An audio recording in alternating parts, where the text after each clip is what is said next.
My fiancé tested if I was fit to be a stepmother to his 6 kids. Then I found out that he was secretly planning to marry someone else.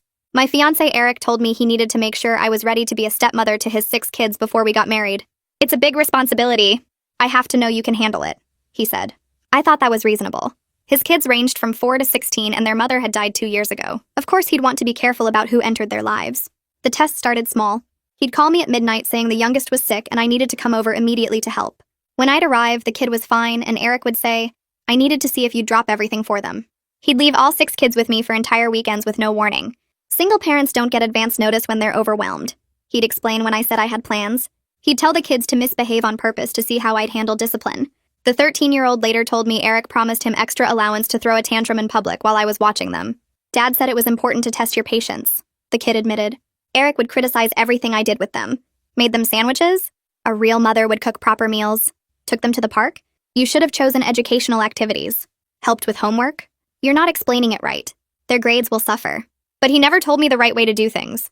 It was always just criticism after I'd tried my best. He started making me pay for things to prove I was financially committed. Groceries for 7 people. School supplies. Clothes when they outgrew things. If you're going to be their mother, you need to invest in them, he'd say. I was spending my entire savings on kids who weren't even mine yet while Eric saved his money for who knows what. The test got worse. He'd tell the kids I'd promised things I never promised, then watch them cry when I couldn't deliver. You need to learn not to disappoint them, he'd say. He'd leave disgusting messes for me to clean, claiming the kids made them. I'd spend hours scrubbing bathrooms and doing laundry while Eric sat on his phone. This is reality with 6 kids, he'd tell me. He started telling his family I was struggling with basic parenting tasks. His mother would call offering advice for problems I didn't have.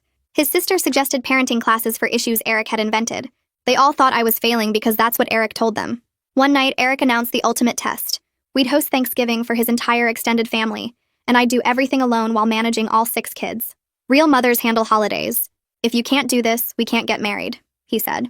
I spent 3 days cooking, cleaning, and decorating while Eric intentionally made things harder. He'd tell the kids to track mud through the house after I'd mopped. He'd dirty dishes right after I'd washed them. He'd promise the kids special desserts, then tell me last minute I needed to make them. Thanksgiving Day arrived and I was exhausted but ready. The house was perfect. The food was done. The kids were dressed nicely. Eric's family started arriving and complimenting everything. That's when Eric stood up to make an announcement. I want everyone to know that today was a test, he said. I've been testing my fiancée for months to see if she could handle being a mother to my children. The room went quiet. Eric continued. She passed. She's proven she can sacrifice everything for this family. So I have something to tell her. I thought he was about to propose officially or say something romantic. Instead, he said, I've been seeing someone else. Laura from my office. She doesn't want kids, but that's okay because now I know you can handle them alone. Everyone stared at him in shock. Eric kept talking. Laura and I are getting married next month, but I still need you to watch the kids when we go on dates. You've proven you're good at it. You can be like their nanny. His mother stood up first. Eric, what are you saying?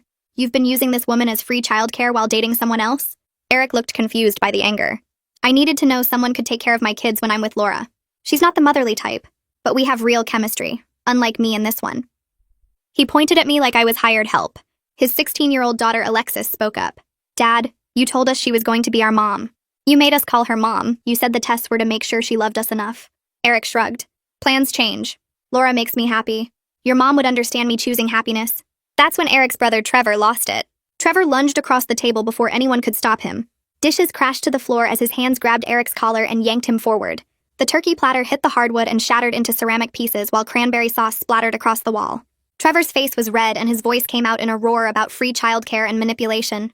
Eric's hands came up to push his brother away, but Trevor had 20 pounds of muscle on him and wasn't letting go.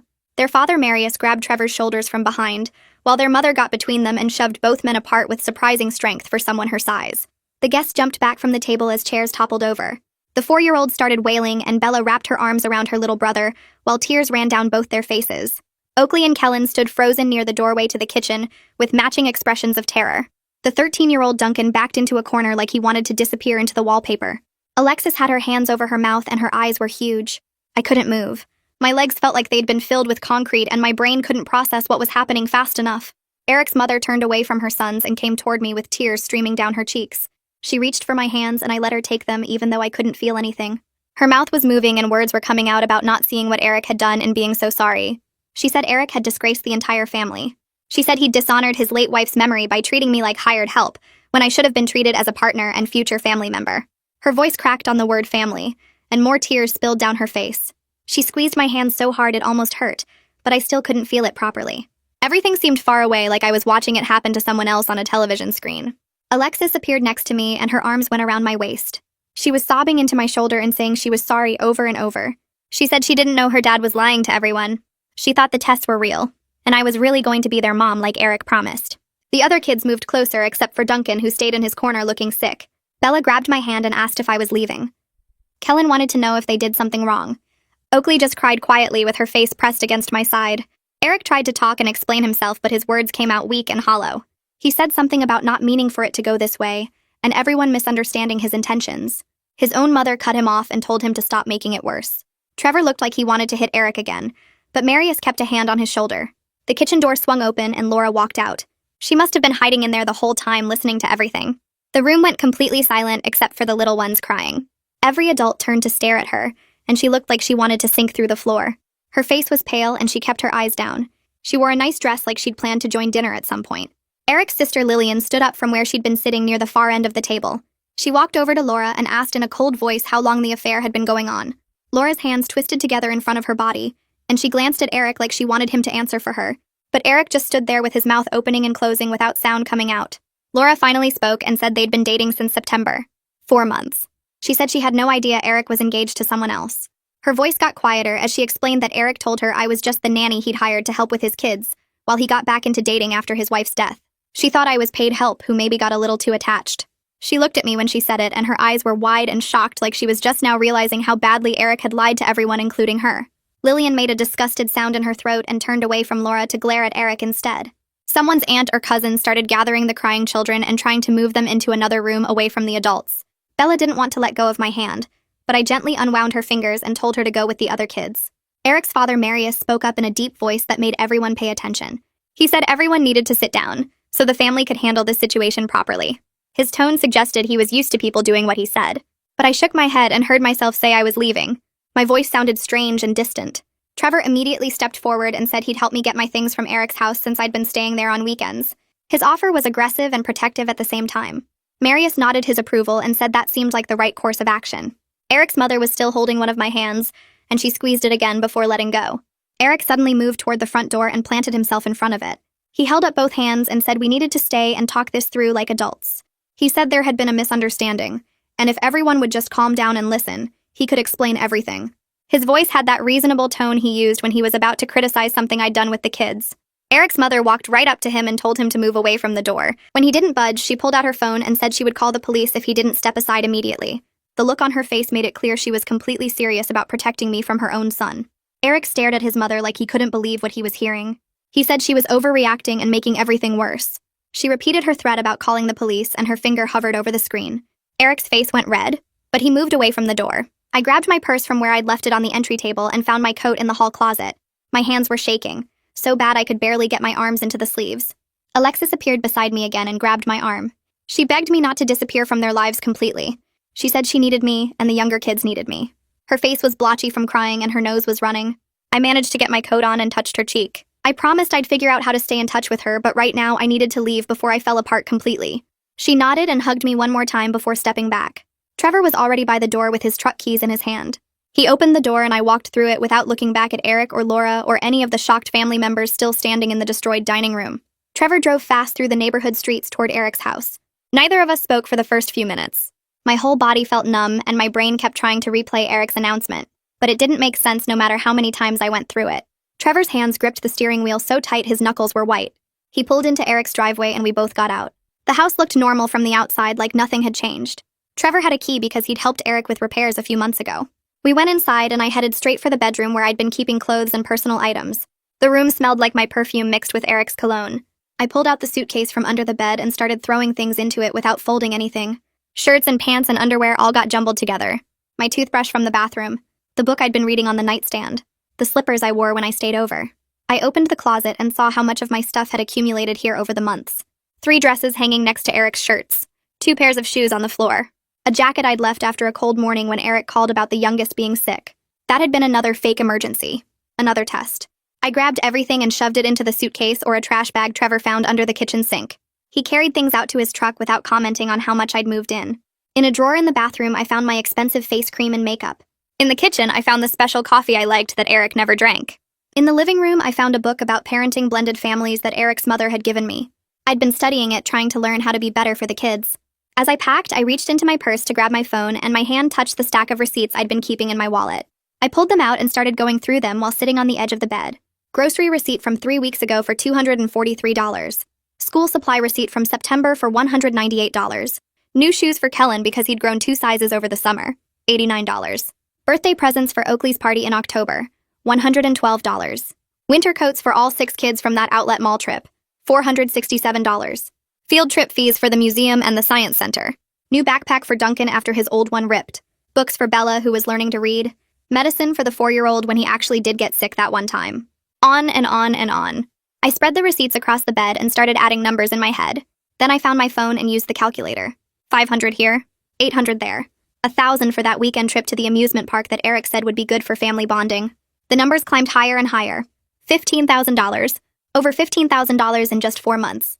Groceries and school supplies and clothes and birthday presents and field trip fees and countless other expenses Eric had convinced me were my responsibility as a future stepmother. Money I'd spent while Eric saved his own income for dates with Laura. Trevor walked over and spread the receipts out on the bed so he could see them all at once. His jaw got tight and his face turned red as he looked at each one. He picked up the receipt for the winter coats and stared at it for a long time. Then he grabbed his phone from his pocket and started taking pictures of every single receipt. The flash from his camera lit up the bedroom over and over. He photographed the grocery bills and the school supplies and the birthday presents and the field trip fees. He took pictures of receipts I'd forgotten I even had. When he finished, he looked at me with anger in his eyes that wasn't directed at me at all. His sister Lillian is a paralegal who works at a law office downtown. She helps people with legal problems and paperwork. Trevor told me she could look at all this evidence and figure out if I had any legal options against Eric. Maybe I could get my money back. Maybe there was something we could do about how Eric lied to me for months while I paid for everything.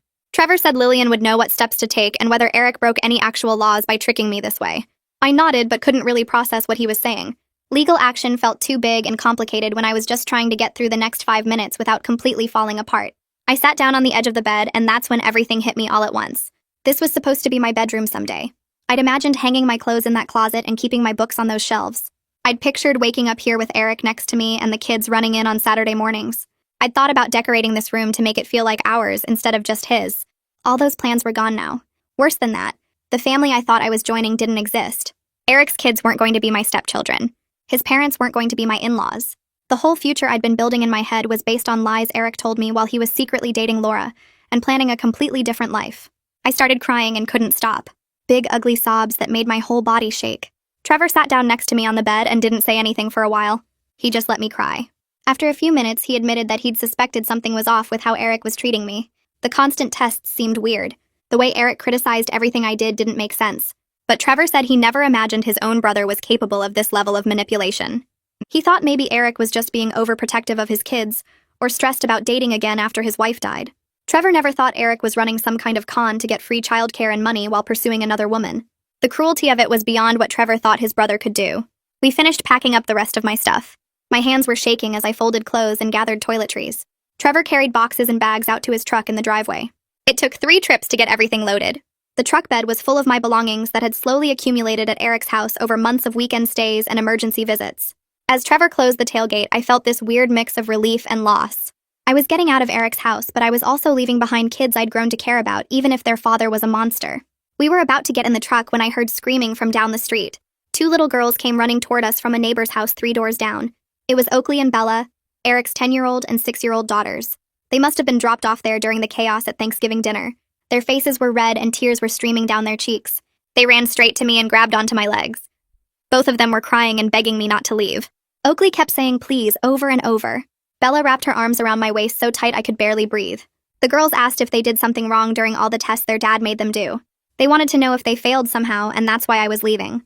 Oakley said she tried really hard to be good and follow all the rules. Bella said she was sorry if she messed up and made me not want to be their mom anymore. Their words broke my heart into even smaller pieces. I knelt down on the driveway so I could look them in the eyes. I told them they were absolutely perfect, and this had nothing to do with them at all. They didn't do anything wrong. Not one single thing. Their dad made some very bad choices that hurt everyone, including them. I said I loved them, but I couldn't stay in a situation where someone was lying to me and using me. I tried to explain it in a way they could understand without making them hate their father, even though part of me wanted them to know exactly what kind of person he was. A car pulled up and Eric's mother got out. She must have been looking for the girls after things fell apart at her house. She walked over and gently pulled Oakley and Bella away from me, even though they didn't want to let go. She told them to get in her car and wait for her. The girls climbed into the back seat, still crying. Then Eric's mother reached into her purse and pulled out a small piece of paper. She wrote her phone number on it with a pen and handed it to me. She told me to call her tomorrow because the family wants to help fix what Eric destroyed. She said her son did something terrible and she won't let him get away with it. The way she looked at me made me believe her. She wasn't making excuses for Eric or trying to smooth things over. She was genuinely angry at what he'd done and wanted to make it right somehow. Trevor drove me back to my apartment across town. I'd kept my lease even while spending most weekends at Eric's place. That decision turned out to be smart since now I had somewhere to go. We carried all my stuff up 2 flights of stairs and dumped it in my living room. The apartment felt strange after months of barely being here. It was quiet in a way that felt empty instead of peaceful. No kids running around or fighting over toys. No chaos of 6 different personalities and needs all demanding attention at once. Just silence and my own thoughts. I didn't know if I should feel relieved to have my own space back or heartbroken that the noise and chaos were gone. Maybe I felt both things at the same time. After Trevor left, I couldn't sleep, so I got out my laptop and logged into my bank account. I pulled up months of statements and started going through every transaction. I also got out my credit card bills from the folder where I kept important papers. I made a spreadsheet and started documenting every single expense related to Eric and his kids. Groceries from the store near his house. School supplies from that big shopping trip in August. Shoes for Kellen when his feet grew. Birthday presents for Oakley's party. Winter coats from the outlet mall. Field trip fees for the museum. Medicine for the 4-year-old when he actually got sick that one time instead of it being a fake emergency. I added up everything and the numbers kept climbing higher. When I was included the weekend trip to the zoo and some other things I'd almost forgotten about, the total came to just over $17,000. $17,000 in 4 months.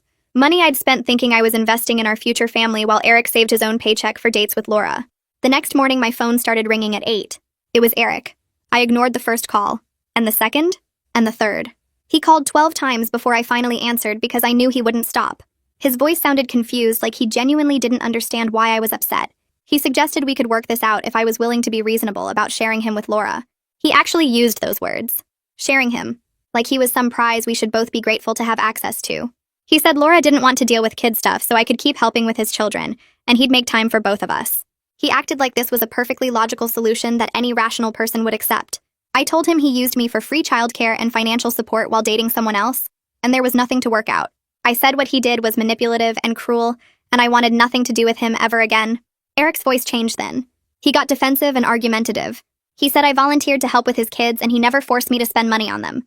Nobody held a gun to my head and made me buy groceries or winter coats. I chose to do those things.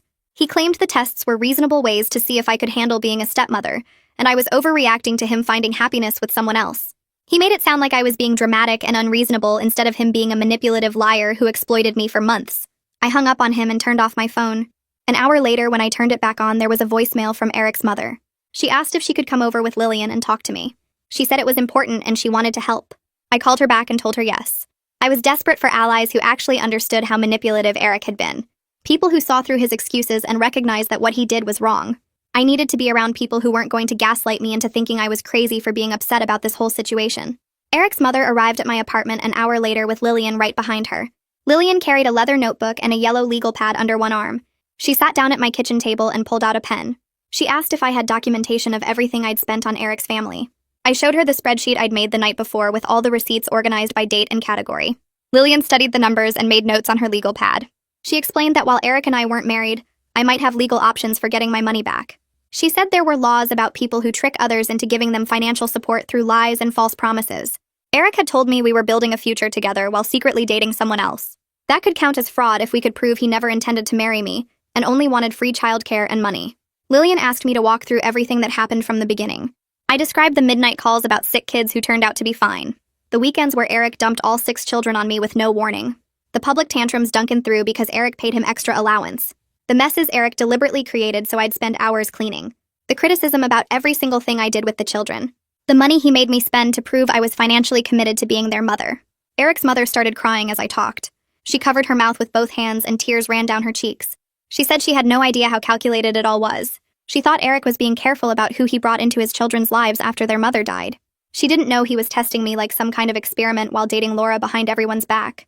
She apologized over and over for not seeing what her son was doing. She said she should have questioned why Eric kept telling her I was struggling with basic parenting when I seemed perfectly capable every time she saw me with the kids. Now she understood Eric had been lying to make me look bad. so his family would think I was failing. Lillian wrote down everything I said. She filled page after page with notes about the fake emergencies and the bribes to make kids misbehave, and the deliberate sabotage during Thanksgiving preparation. She asked specific questions about dates and times and exact amounts of money. She wanted to know if I had any text messages or emails where Eric asked me to pay for things. I pulled up my phone and showed her dozens of texts. Eric asking me to pick up groceries. Eric telling me to buy new shoes for Kellen. Eric saying the kids needed winter coats and could I handle it. Eric requesting money for field trips and birthday parties. Lillian took photos of every single message with her own phone. After 2 hours of documentation, Lillian closed her notebook and looked at me seriously. She said I should talk to a lawyer who handles fraud cases. She knew someone who might be able to help. Her name was Sakura Bowers, and she worked with people who'd been tricked into giving money or support through deception. Lillian said Sakura had handled cases where people lied about relationships to get financial benefits. She offered to call Sakura and explain the situation if I wanted. I said yes immediately. I needed to know if there was any way to get my money back or at least hold Eric responsible for what he did. Lillian made the call right there at my kitchen table. She spoke to Sakura for 10 minutes explaining the basic situation. Then she handed me the phone. Sakura's voice was calm and professional. She said she'd need to review all my documentation, but the situation sounded promising. She could meet with me next week if I wanted to discuss options. I scheduled an appointment for Tuesday afternoon. Over the next few days, my phone wouldn't stop buzzing with messages from Alexis. She texted me at least 20 times asking if we could meet up and talk. She said things at home were really bad. Eric was acting like Thanksgiving never happened. He kept bringing Laura over to the house and introducing her to the younger kids like she was their new friend. The little ones were confused because Eric had made them call me mom for months. Now suddenly there was a different woman around and Eric wasn't explaining anything. Alexis said Oakley kept asking where I went and why I didn't come over anymore. Bella cried at night asking if she did something wrong during the tests. The 4-year-old kept looking for me when Eric picked him up from daycare. Alexis sounded desperate in her texts. She said she tried to explain to her siblings that their dad had lied to everyone, but she didn't know how to make them understand. She begged me to meet her somewhere so she could talk to someone who actually knew the truth. I agreed to meet Alexis at a coffee shop near her school on Friday afternoon. She walked in looking exhausted with dark circles under her eyes.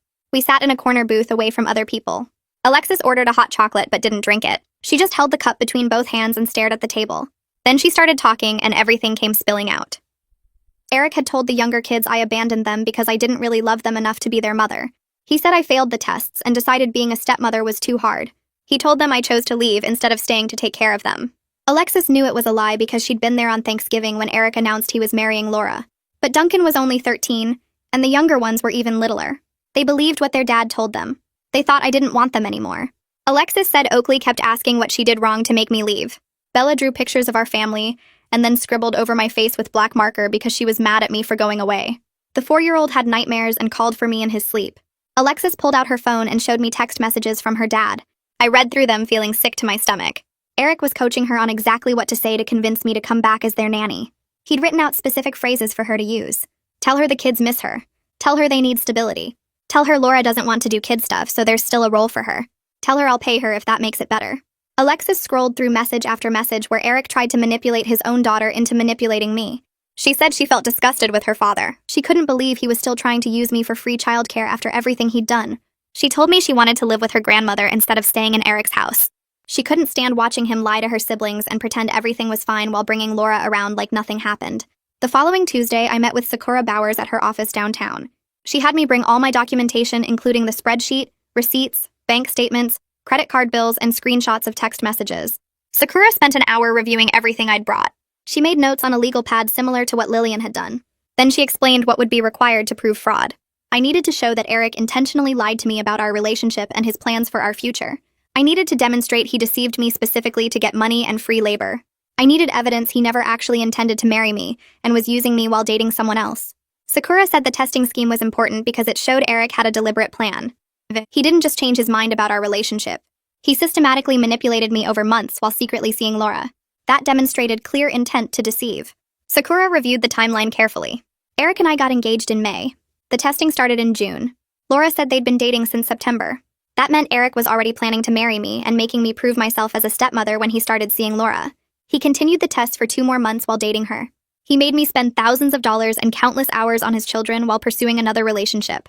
He told his family I was struggling when I wasn't. He paid Duncan to misbehave in public to test my patience. He created the ultimate test with Thanksgiving dinner specifically to prove I could sacrifice everything. Then he announced he was marrying someone else instead. Sakura said this showed a pattern of calculated deception. Eric's actions weren't spontaneous. They were planned and deliberate over an extended period. She said I had a solid case for fraud based on everything I'd shown her. Sakura offered to send Eric a demand letter before we considered filing an actual lawsuit. The letter would explain my legal position and request repayment of the money I'd spent under false pretenses. It would give Eric a chance to settle without going to court. Sakura said many people chose to settle when faced with a strong fraud case because trials were expensive and public. Eric might not want his workplace and community knowing the details of how he manipulated me. I authorized Sakura to send the demand letter. She said she'd have it drafted and mailed within 3 days. Then we'd wait to see how Eric responded. Eric's response arrived exactly 1 week later. Sakura called me to read it over the phone. His lawyer had written an aggressive letter dismissing all my claims. The letter said I was a volunteer who chose to spend money on Eric's children. Nobody forced me to buy groceries or school supplies or winter coats. I made those decisions freely. The letter claimed Eric had no legal obligation to repay gifts I'd voluntarily given. It said the testing was reasonable behavior for a single father trying to protect his children. It argued that Eric finding happiness with someone else didn't make him responsible for my financial choices. The letter concluded by stating Eric would not be making any payments, and suggested I move on with my life. Sakura said the response was typical for someone trying to avoid responsibility. She asked if I wanted to proceed with filing an actual lawsuit. I said yes without hesitation. 2 days later, Lillian called me sounding excited. She'd been doing some investigating on her own. She worked in the same office building as Eric's company and had friends in his department. She started asking questions about Eric's situation at work.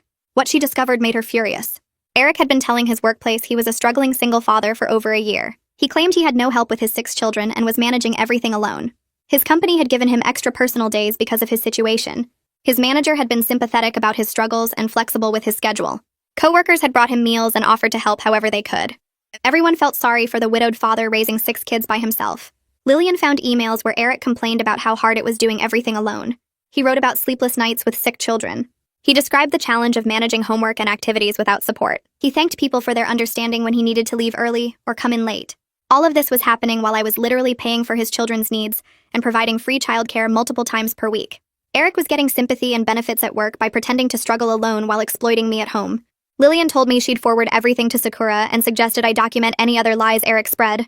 I started checking social media and found posts from people I'd never met defending Eric against some crazy nanny who supposedly tried to break up his relationship. My hands shook as I scrolled through comment after comment painting me as unstable and obsessed. Eric had created an entire false narrative about me to protect himself. 3 days later, Trevor showed up at Eric's office during lunch hour. I heard about it from Lillian, who heard it from someone in the building. Trevor walked right past the reception desk and into Eric's workspace. He started yelling about how Eric manipulated me and lied to everyone. Coworkers stopped working and stared as Trevor called Eric a fraud who used a grieving woman for free childcare while dating someone else. Security had to escort Trevor out, but the damage was done. Everyone in that office now knew Eric's personal situation was way more complicated than he'd admitted. The HR representative called Eric into a meeting that same afternoon. Lillian's friend who worked on the same floor told her they were asking about Eric's family circumstances and the extra benefits he'd received. Apparently, Eric had claimed he was completely alone with 6 kids and desperately needed flexible scheduling. The company had been really understanding and given him special treatment because they felt bad for him. Now HR was questioning whether Eric had been honest about his situation when he was actually getting significant help from me the whole time. That evening, I got a message on social media from Laura. My stomach dropped when I saw her name pop up. The message was long and started with her saying she needed to talk to me about Eric. She wrote that Eric told her I was a nanny he'd hired who got too attached to the kids and started acting possessive when he began dating. She said she was starting to realize nothing Eric told her was true, and she wanted to hear my side of things. I stared at the message for a long time before responding. Part of me wanted to ignore her completely, but another part wanted her to know exactly what Eric had done. I wrote back and suggested we meet at a coffee shop halfway between our neighborhoods. Laura agreed immediately, and we set a time for the next day. I got to the coffee shop early and ordered tea I couldn't drink because my stomach was in knots. Laura walked in right on time, and I recognized her from the few photos I'd seen. She looked nervous and tired. We sat down at a corner table away from other people. Laura started by apologizing for not reaching out sooner. She said things with Eric had been confusing, and she was only now putting pieces together. I asked what Eric had told her about me. Laura explained that Eric said I was a nanny he hired after his wife died. According to him, I did a good job at first, but then started getting too involved with the family. He claimed I began acting like I was the kid's mother, and got angry when he started dating because I wanted him for myself. I felt sick listening to his lies. I pulled out my phone and showed Laura photos of me and Eric together from when we were engaged. Pictures of us at family events, holding hands, kissing. Laura's face went pale. I explained that Eric and I were engaged for almost a year. He told me he was testing me to make sure I could be a good stepmother. I was spending thousands of dollars on his kids and providing childcare multiple times a week while he was apparently dating her. Laura put her head in her hands. She said Eric told her he was completely single and had been for 2 years since his wife died. He never mentioned being engaged to anyone. She asked when Eric and I broke up, and I told her we never officially did. He announced at Thanksgiving in front of his whole family that he was marrying her instead and expected me to keep watching his kids as a nanny. Laura looked like she might be sick. She said she had no idea any of this was happening. Eric pursued her at work and seemed like a nice single dad trying to get back into dating. She felt terrible that she'd been part of him hurting me, even though she didn't know. I told her it wasn't her fault because Eric lied to both of us. We talked for over 2 hours comparing what Eric told each of us. Laura said Eric had been pressuring her to move in with him recently. He kept saying the kids needed a woman's presence in the house. Laura told him multiple times she didn't want that kind of responsibility with 6 children. She liked kids fine, but wasn't ready to be a stepmother to that many at once. Eric kept pushing anyway and getting frustrated when she refused. Laura realized Eric was trying to do the same thing to her that he did to me. He wanted free childcare and someone to handle his domestic responsibilities. The only difference was he learned from his mistakes with me. Instead of calling it testing, he was just pressuring her to move in and take over. I asked if she'd be willing to write down everything about when they started dating and what Eric told her. Laura said absolutely. She was angry about being manipulated and wanted to help however she could. She said she'd send me a detailed statement with dates and specific conversations. I forwarded Laura's contact information to Sakura and explained what happened. Sakura called me within an hour, sounding excited. She said Laura's statement would strengthen my case significantly. It proved Eric had a pattern of manipulation and deception. He lied to me about his intentions, lied to his workplace about his circumstances, and lied to Laura about his relationship status. Sakura said this kind of pattern made it much harder for Eric to claim everything was just a misunderstanding. 2 days later, I got a text from an unknown number. The message said it was Duncan using Alexis's phone because his dad took his phone away. He wrote that he was really sorry for the tantrums Eric paid him to throw. He said he was 13 now and understood what happened wasn't okay. When his dad first asked him to act out, Duncan thought it was weird, but Eric said it was important for testing me. Duncan didn't fully get what was happening, but he felt terrible now knowing he helped trick me. I wrote back telling Duncan it wasn't his fault. He was a kid doing what his dad told him to do. I said I knew he was a good person and I wasn't mad at him. Duncan sent back a thank you with a bunch of sad face emojis. Alexis added a message saying the younger kids missed me and asked about me constantly. She said Eric told them I left because I didn't love them enough, but she made sure they knew that was a lie. The following Sunday, Marius called and invited me to dinner at his house. He said it would just be him, his wife, and Alexis. Eric wouldn't be there. I was nervous but agreed to go. I missed the kids and wanted to stay connected to the family members who'd been kind to me. Marius and his wife were warm and welcoming when I arrived. Alexis hugged me tight and didn't want to let go. We sat down to eat and Marius said he needed to tell me something important. He explained that he and his wife had been supporting Eric financially since his wife died 2 years ago. They'd been paying part of his mortgage and helping with various expenses because they wanted the kids to have stability. Marius said they were cutting Eric off financially until he made things right with me. They told Eric they wouldn't give him another dollar until he paid back what he owed me and stopped spreading lies. Marius looked me in the eye and said they were ashamed of what their son had done. They raised him better than this, and they wanted me to know the whole family wasn't like him. The next morning, Lillian called sounding furious. She'd been digging around online and found posts from Eric's friends defending him. The post claimed I was his children's nanny who tried to seduce him and got angry when he started dating Laura. According to these lies, I was unstable and jealous. Several people were commenting about how Eric was such a good dad dealing with a crazy employee. Lillian sent me links to everything she found. I took screenshots of all the posts showing Eric's lies. I made a folder organizing them by date and person who posted them. Then I sent the whole collection to Sakura with an explanation of how Eric was defaming me to cover up what he actually did. Sakura reviewed everything and called me back quickly. She said we could add a defamation claim to our demand. Eric was making false statements that damaged my reputation. People who knew both of us might believe his lies.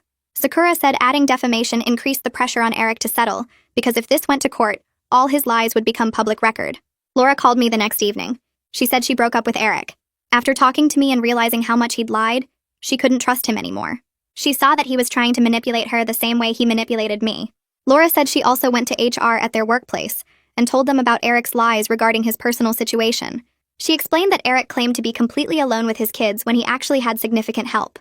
Laura said HR seemed very interested in this information and mentioned they'd be conducting an internal investigation.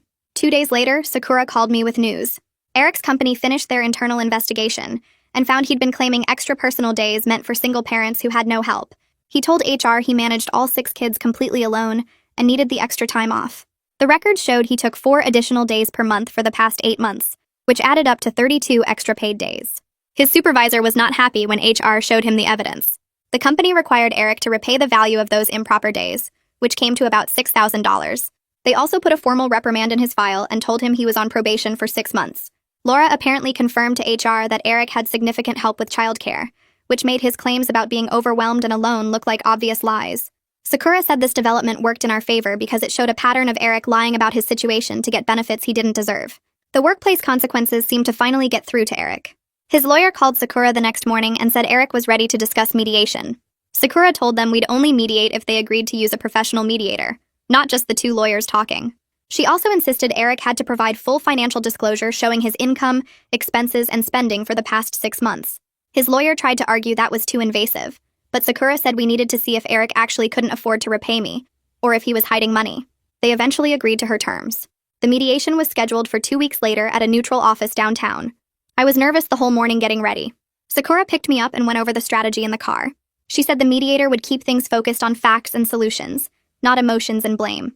Our goal was to get a repayment plan that Eric would actually follow and have consequences if he didn't.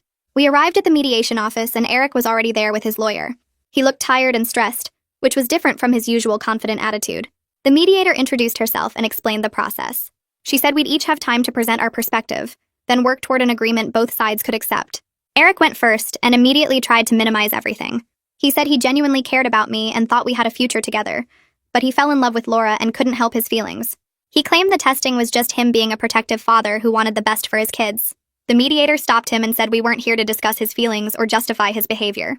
We were here to address the financial exploitation and find a resolution. Eric looked surprised that she cut him off so quickly. Sakura presented our documentation showing $17,000 in expenses I paid for his family. She had receipts, bank statements, and credit card bills all organized by category. The mediator reviewed everything carefully and asked Eric's lawyer if they disputed any of the amounts. His lawyer said they'd need to verify some items, but the general totals seemed accurate.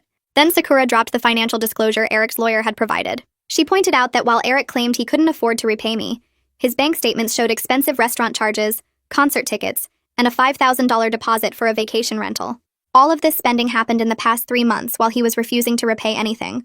The mediator asked Eric to explain the discrepancy between his claimed poverty and his actual spending. Eric stammered that those were special occasions with Laura, and he needed to maintain his relationship with her. Sakura said that proved bad faith because Eric was prioritizing luxury spending over repaying money he took through deception. The mediator called for a break and Eric's lawyer pulled him into a private room. Sakura and I sat in the waiting area and she said things were going well. Eric's financial disclosure made him look terrible, which gave us leverage. When we reconvened, Eric's parents were sitting in the mediation room. Marius and his wife had driven in to attend the afternoon session. The mediator asked if they were there to participate, and Marius said yes. They had relevant information about Eric's situation. Eric looked panicked seeing his parents there. Marius told the mediator that he and his wife had been supporting Eric financially since his wife died, paying part of his mortgage and helping with various bills. He said they recently learned Eric was using that help to fund dates with Laura while refusing to repay me. Marius looked directly at Eric and said if this went to court, they would testify about Eric's calculated testing scheme and how he deliberately manipulated me. His wife added that they saw Eric coaching the children to misbehave and making messes for me to clean. She said she was ashamed of her son's behavior and wanted to see him make things right. Eric's lawyer asked for another private conference. This time they were gone for almost 30 minutes. When they came back, Eric looked defeated. His lawyer said they were prepared to discuss a structured repayment plan. The next 4 hours involved negotiating the specific terms. Eric's lawyer wanted small payments over many years, but Sakura pushed for larger amounts over a shorter time. We went back and forth on interest, payment schedules, and consequences for missed payments. The mediator helped us find middle ground on each issue. By 6 in the evening, we had an agreement. Eric would repay $12,000 in monthly payments of $667 over 18 months. It wasn't the full $17,000 I'd spent, but Sakura said it was a solid recovery, and better than the risk of going to court where we might get nothing. The agreement also included non-financial terms. Eric had to write formal apologies to me and to his children explaining what he did wrong. He had to contact everyone he'd told lies to and correct the false story about me being a fired nanny who got obsessed with him. He also agreed to have no direct contact with me, and all communication had to go through Sakura. If Eric missed 2 consecutive payments, the full remaining balance would be due immediately, and I could take him to court. Everyone signed the agreement and the mediator had it notarized right there. Walking out of that office felt like I could finally breathe again. Sakura hugged me in the parking lot and said I should be proud of myself for standing up to Eric's manipulation. The first payment was due in 2 weeks. I drove home feeling exhausted but relieved that this part was over. That weekend, Alexis texted asking if we could meet for coffee. I hadn't seen her since before the mediation, and I missed talking to her. We met at a place near her school and she looked older somehow, more serious. She said her dad told her about the mediation and the repayment plan. Alexis asked if I'd still be willing to see her sometimes, even though things with her dad were finished. She said I was the closest thing to a stable mother figure she'd had since her mom died 2 years ago. Her voice cracked when she said it, and I had to fight back my own tears. I told her I'd love to stay in touch with her. We worked out a plan where we'd meet for coffee every few weeks, and her grandparents said they were fine with it. Alexis said her relationship with Eric was really strained now because she understood he'd manipulated everyone. She was planning to stay with her grandparents more often and only see her dad when necessary. I asked how the younger kids were doing, and she said they were confused, but okay. Eric's parents were helping a lot with childcare and making sure the kids had stability. Meanwhile, Eric's relationship with his extended family was falling apart. Trevor refused to speak to him at all and blocked his number. Lillian would only communicate about the kids' needs and nothing personal. Eric's parents maintained distant contact focused only on seeing the grandchildren, but the warm family bond was gone. Eric had destroyed trust with everyone who mattered, and they weren't interested in rebuilding it. 2 weeks later, the first payment appeared in my account. $667 deposited electronically just like the agreement specified. I immediately logged into my credit card accounts and made payments toward the balances I'd maxed out buying things for Eric's kids. Watching those numbers drop felt amazing, like reclaiming pieces of myself that Eric had taken. I paid off the smallest card completely and put the rest toward the one with the highest interest rate. For the first time in months, my financial situation was moving in the right direction instead of getting worse. I sent Sakura a quick email confirming I received the payment and everything was on track. She responded that Eric's lawyer confirmed all future payments were set up on autopay, so I should expect them on the 15th of each month. That night, I made a spreadsheet tracking the repayment schedule and how I'd allocate each payment toward my debts. By the time Eric finished paying me back, I'd have my credit cards cleared and could start rebuilding my savings account. It felt good to have a concrete plan and see progress happening. A few weeks after the mediation wrapped up, Laura sent me a message through social media. She thanked me for helping her see what Eric was really like before she got in any deeper with him. She said she was dating someone new now, a guy who actually wanted the child-free life she'd always been clear about.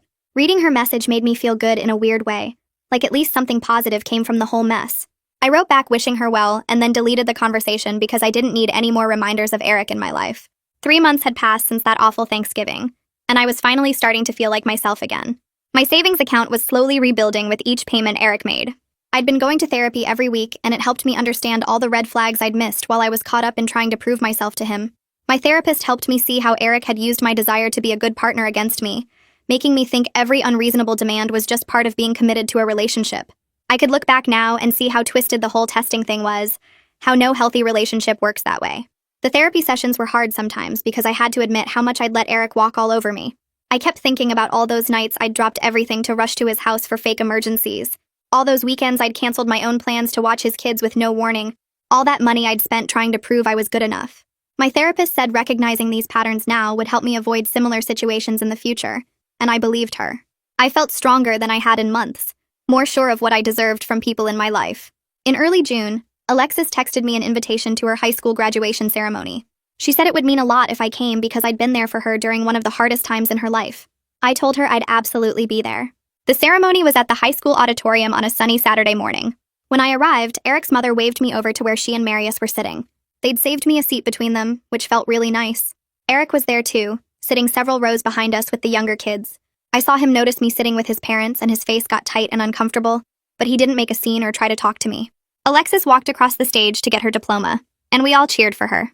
Afterward, we took photos together and Eric stayed far away from our group. Alexis hugged me and said she was glad I came, that it felt right having me there for this important day. A week after graduation, a card arrived in my mailbox. It was from Duncan and Oakley, decorated with stickers and drawings. Inside, they'd written thank you messages for being kind to them even when their dad was being terrible. Duncan's handwriting was messy, but I could tell he'd really tried to make it neat. Oakley had drawn a picture of all of us at the park. There was a note from their grandmother too, saying I would always be welcome at family events and the kids talked about me often. Reading those messages made me cry happy tears because I'd really cared about those kids and worried about just disappearing from their lives. Knowing they remembered me fondly and understood I hadn't abandoned them meant everything. By summer, I felt ready to try dating again. I signed up for a dating app and started going on casual coffee dates. This time, though, I watched carefully for signs someone might try to manipulate or use me. I paid attention to whether guys respected my boundaries or tried to push past them. I noticed if they tried to make me feel guilty for having my own plans or opinions. My therapist said recognizing my own worth was the most important thing I'd learned from the experience with Eric, and she was right. I wasn't going to let anyone treat me like free labor or an ATM ever again. The dating was slow and I didn't find anyone special right away, but that was okay. I was enjoying getting to know new people without feeling desperate to prove myself worthy of their attention. In August, Sakura called to tell me Eric had missed his monthly payment. She'd sent him a warning email, but he hadn't responded or made the payment within the grace period. She was preparing to file enforcement paperwork with the court to compel payment and possibly add penalties for breach of contract. I felt frustrated that Eric was already trying to weasel out of his obligations, but I wasn't surprised. A few days later, Sakura called back to say Eric's parents had contacted her. They'd made the missing payment plus the next 2 months to get Eric back on track. Marius told Sakura they felt responsible for not stopping Eric's behavior sooner and wanted to make sure I got what I was owed. I was grateful but also sad that his parents had to clean up his messes. That same month, something good happened at work. My boss called me into her office and told me I was getting promoted to senior coordinator with a big raise.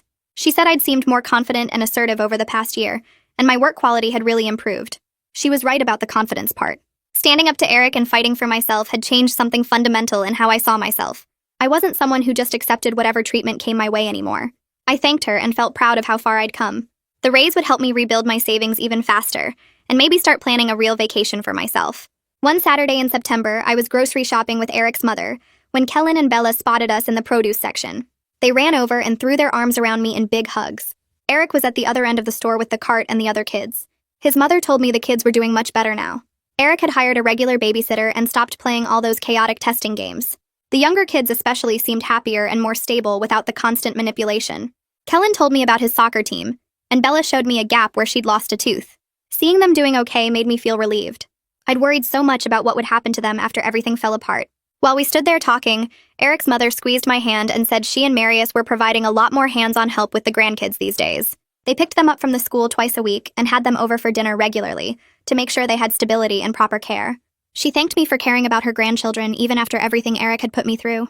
She said not many people would have maintained any connection to the family after being treated that way. I told her the kids weren't responsible for their father's choices, and I genuinely loved spending time with them before I understood what Eric was really doing. We finished shopping together, and I felt grateful that I hadn't lost the whole family, just the one person who deserved to be cut out of my life. In late October, I got invited to Alexis's 18th birthday party at her grandparents' house. When I arrived, I noticed Eric wasn't there. Alexis told me she'd specifically chosen not to invite him because she was still angry about how he'd treated everyone. She said their relationship was really strained, and she was planning to stay with her grandparents most of the time once she started college in January. The party was nice and relaxed without Eric there to make things tense. All the younger kids were there, and they seemed happy to see me. We ate cake and played games in the backyard. Trevor was there too, and we talked for a while about how things had changed over the past year. He said Eric had basically isolated himself from the family through his own actions, and nobody felt bad about it. Watching Alexis blow out her candles surrounded by family who actually cared about her, I felt glad that she had this support system even if her dad had let her down. Trevor found me at a coffee shop a few weeks later and slid into the booth across from me. He looked tired and older somehow, like the family drama had worn him down. He apologized for not stepping in sooner when he noticed the weird testing situation getting out of hand. I told him there was no way he could have known how bad things really were since Eric hid most of it from everyone. His support after the truth came out at Thanksgiving meant everything to me and helped me get through the worst days. Trevor nodded and said he wished he'd trusted his gut when things felt off instead of assuming Eric knew what he was doing. We talked for over an hour about how the family was adjusting, and he promised to stay in touch. The envelope from Sakura arrived on a Tuesday morning in early December. Inside was Eric's final payment along with a formal letter confirming our agreement was completely satisfied. Eric had no further money obligations to me, and the legal matter was officially closed. I held the check and felt a weight lift off my shoulders that I'd been carrying for over a year. The debt was cleared, and I could finally move forward without any financial connection to Eric. Sakura's letter was professional and brief, wishing me well in my future. I deposited the check that afternoon and watched my account balance climb back to where it should have been all along. The money couldn't fix what Eric did, but it helped me rebuild what he'd taken. A full year after that nightmare Thanksgiving, I was sitting at a restaurant with someone who actually treated me like an equal partner. His name was Jarek, and we'd been dating for 6 months after meeting through mutual friends. We talked openly about what we wanted and expected from each other without games or manipulation. When I needed to set a boundary, Jarek respected it instead of testing me to see if I really meant it. We split expenses fairly and made decisions together about how we spent our time. Being with someone healthy showed me just how messed up things had been with Eric. Jarek knew the whole story and never once suggested I should have seen the red flags sooner or blamed me for trusting someone I loved. He made me feel safe enough to be myself without constantly worrying about failing some secret test. My phone buzzed with a text from Alexis showing photos of her college dorm room. She'd moved in the week before and was settling into campus life at a school 3 hours away. Her room looked cozy with string lights and posters covering the walls. Alexis wrote that watching me stand up for myself after everything her dad did taught her not to accept manipulation from anyone, even family members. She said she'd already shut down a guy in her chemistry class who tried to guilt her into doing his homework. I smiled reading her messages and felt proud of the young woman she was becoming. Alexis had every right to be angry at Eric, but she was using that experience to build better boundaries instead of letting it make her bitter. I texted back telling her I was proud of her and to call if she ever needed advice. Eric's mother called in November to invite me to Thanksgiving dinner at their house. She made it very clear that Eric would not be there, and the invitation was just for me. The kids were excited to see me, and she wanted the day to feel warm and real. Nothing like the horrible test Eric put me through last year. I accepted and showed up with a pie I'd baked that morning. The house smelled like turkey, and the younger kids ran to hug me when I walked in. We ate together at a table full of people who genuinely cared about each other. Marius said grace and thanked everyone for being there, then looked at me and said he was grateful I'd stayed connected to the family despite everything. The meal was relaxed and full of laughter. Nobody mentioned Eric except once when Bella asked why Daddy wasn't there, and her grandmother gently explained he had other plans. Later, I helped wash dishes while the kids played board games in the living room, and I realized this was what family was supposed to feel like. Standing in Eric's parents' kitchen drying plates, I had a moment of understanding that surprised me. I'd gained a real family through this terrible experience, just not the one I'd expected when I agreed to marry Eric. His parents treated me like a daughter and checked in regularly to see how I was doing. Trevor and Lillian stayed in touch and invited me to family gatherings. The older kids who understood what happened maintained relationships with me separate from their dad. Even the younger ones lit up when they saw me and asked when I'd come visit again. These people valued me for who I was, not for what I could do for them. They'd proven their loyalty when it mattered most by standing up to Eric and supporting me through the legal mess. I'd lost a manipulative partner but gained genuine connections with people who truly cared. My therapy appointment in late December felt different from all the others. My therapist reviewed how far I'd come since that awful Thanksgiving and told me I'd completed the real work of processing the betrayal and rebuilding my sense of self. She said I'd moved from victim to survivor to someone who knew her worth and wouldn't accept mistreatment anymore. I sat in her office feeling proud of how I'd handled everything and grateful for the people who supported me through it. The therapy had given me tools to recognize manipulation and trust my instincts when something felt wrong. I wasn't the same person who let Eric test her endlessly or spent thousands of dollars trying to prove she was good enough. My therapist smiled and said I didn't need weekly sessions anymore, but her door was always open if I needed support in the future. Looking back at everything that happened, I was amazed at how much I'd grown from someone who accepted terrible treatment to someone who knew exactly what she deserved. Life felt genuinely good now in ways I couldn't have imagined during those dark months with Eric. I had healthy relationships with people who valued me, a job I was succeeding at, and confidence I'd never had before. Jarek and I were talking about moving in together next year, and I wasn't scared of that commitment because we'd built it on honesty and respect. Eric's kids who wanted to stay connected had my number and knew I cared about them. His parents treated me like family at holidays and birthdays. I'd learned that standing up for yourself might feel scary in the moment, but it opens doors to so much better things. My future looked bright and full of people who truly valued me for exactly who I was.